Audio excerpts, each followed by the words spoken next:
आम्हा दलितांना जागा करत आहे जय भीमचा नारा, म्हणूनच जागा होत आहे भारत सारा. बाबासाहेब आंबेडकर तर आहेत या देशामध्ये चमकणारा तारा.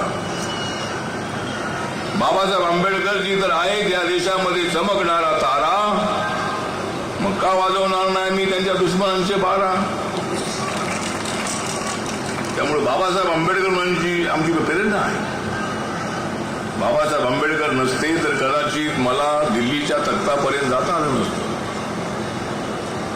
कदाचित ईश्वर धुळेना या अशा मैदानामध्ये जयंती सभा घेता आली नसती.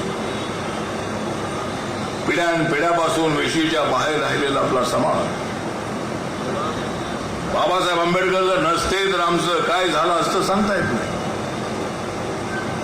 पण बाबासाहेब आंबेडकरांनी संघर्ष उभा केला. बाबासाहेब आंबेडकरांनी दलितांना जागृत करण्यासाठी सांगितलं की गुलामाला गुलामीची जाणीव करून दिल्याशिवाय तो बंड करून उठत नाही. जगायचं असेल तर माणसासारखं जगायचं.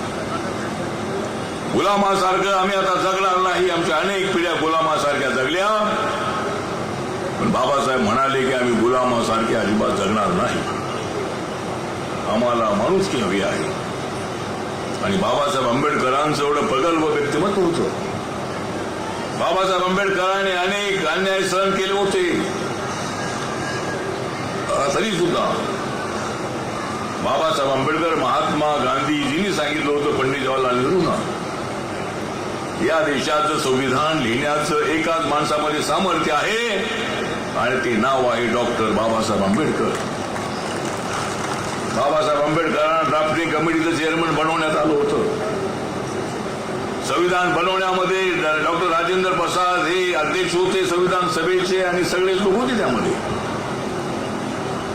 पण 26 नोव्हेंबर 1949ला ज्यावेळेला बाबासाहेब आंबेडकरांनी संविधानाचा ड्राफ्ट डॉक्टर राजेंद्र प्रसाद पंडित जवाहरलाल नेहरू यांना दिला, त्यावेळेला त्यांच्या तोंडातून उद्गार निघाले होते की डॉक्टर आंबेडकर आपण ज्या घटनेचे शिल्पकार आहात, आर्किटेक्ट आहात. बाबासाहेबांनी रात्र जागून हे संविधान लिहिलं. या देशातल्या 6-7 हजार जातींना जोडणं अत्यंत अवघड होतं. या देशामध्ये असणारे 7-8 धर्माच्या लोकांना एकत्र आणणं फार अवघड होतं.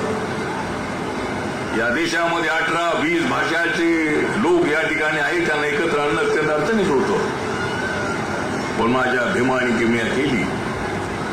माझ्या बाबासाहेब आंबेडकरांनी संविधानाच्या माध्यमातून या सर्वांना एकत्रित आणलेलं आहे.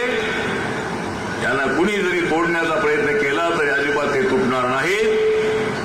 आणि जर असं कोणी तोडण्याचा प्रयत्न केला तर आम्ही त्याला झोडल्याशिवाय अजिबात राहणार नाही. बाबासाहेब आंबेडकरांचं संविधान वाचलं पाहिजे.